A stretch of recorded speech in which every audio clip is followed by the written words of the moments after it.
वैसे तो अमेरिका में हर 4 साल पर राष्ट्रपति का चुनाव होता है। इस बार अमेरिका में राष्ट्रपति पद चुनाव के लिए 5 नवंबर यानी कि कल अंतिम वोटिंग होनी है, जिसके लिए रिपब्लिकन उम्मीदवार डोनाल्ड ट्रंप और डेमोक्रेटिक उम्मीदवार कमला हैरिस जोर शोर से चुनाव प्रचार में जुटे हुए हैं।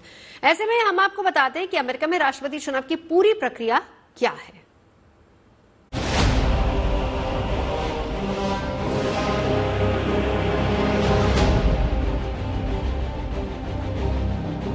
अमेरिका में 5 नवंबर को होने वाले राष्ट्रपति चुनाव को लेकर सरगर्मी बढ़ी हुई है।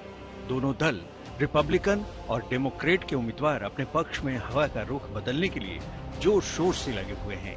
अमेरिका में राष्ट्रपति पद के लिए होने वाले चुनाव की प्रक्रिया भारत के मुकाबले काफी पेचीदा और लंबी है। ऐसे में सबसे बड़ा सवाल ये है कि आखिर अमेरिका में चुनाव की प्रक्रिया क्या है, कैसे होता है राष्ट्रपति का चुनाव। अमेरिकी संविधान में इलेक्टोरल कॉलेज के जरिए राष्ट्रपति के चुनाव की व्यवस्था है। ये विधि तब वजूद में आई जब अमेरिका के संविधान निर्माताओं के 2 धड़ों के बीच समझौता हुआ। अमेरिकी संविधान निर्माताओं का एक धड़ा इस पक्ष में था कि अमेरिकी संसद को राष्ट्रपति चुनने का अधिकार मिले, जबकि दूसरा पक्ष जनता की सीधी वोटिंग के जरिए राष्ट्रपति चुने जाने के हक में था। तब इलेक्टोरल कॉलेज को इन दोनों गुटों की अपेक्षाओं के बीच की एक कड़ी माना गया। अमेरिका में 2 राजनीतिक पार्टियों की व्यवस्था है, रिपब्लिकन और डेमोक्रेटिक। राष्ट्रपति बनने की इच्छा रखने वाले उम्मीदवार सबसे पहले एक समिति बनाते हैं जो चंदा इकट्ठा करने और संबंधित नेता के प्रति जनता का रुख भांपने का काम करती है। कई बार ये प्रक्रिया चुनाव से 2 साल पहले भी शुरू हो जाती है।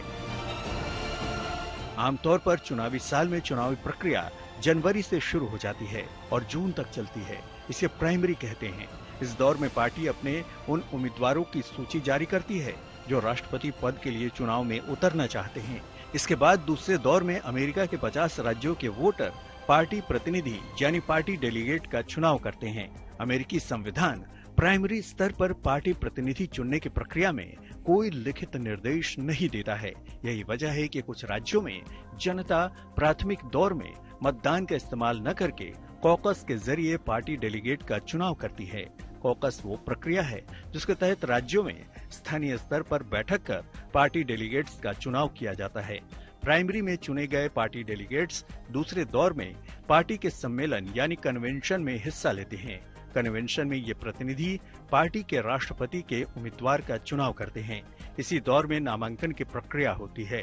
राष्ट्रपति पद का उम्मीदवार अपनी पार्टी की ओर से उपराष्ट्रपति पद का उम्मीदवार चुनता है। अमेरिकी चुनाव के तीसरे दौर की शुरुआत चुनाव प्रचार से होती है।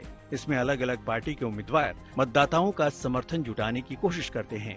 इसी दौरान उम्मीदवारों के बीच टेलीविजन पर इस मामले से जुड़े मुद्दों पर बहस भी होती है और आखिरी हफ्ते में उम्मीदवार अपनी पूरी ताकत स्विंग स्टेट्स को लुभाने में झुकते हैं।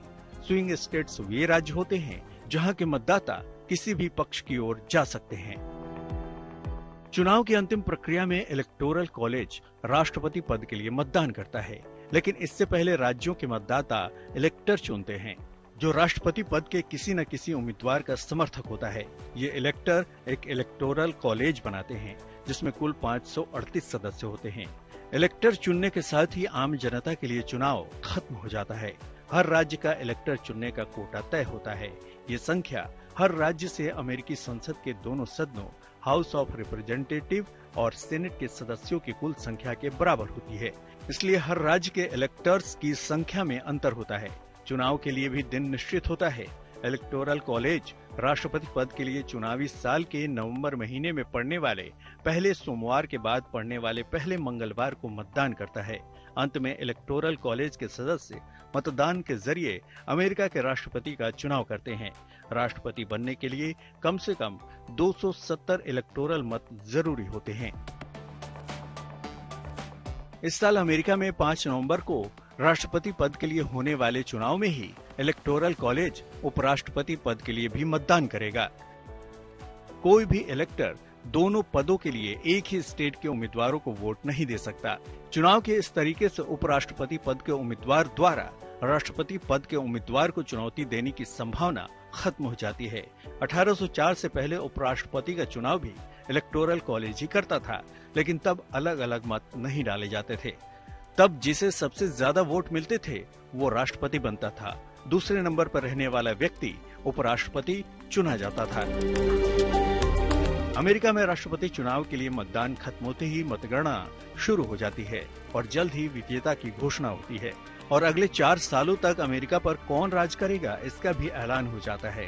चूंकि इस बार मतदान की तारीख 5 नवंबर को है, इसलिए ऐसी उम्मीद है कि आने वाले 6 नवंबर को अमेरिका को नया राष्ट्रपति मिल जाएगा। Bureau report, good news today.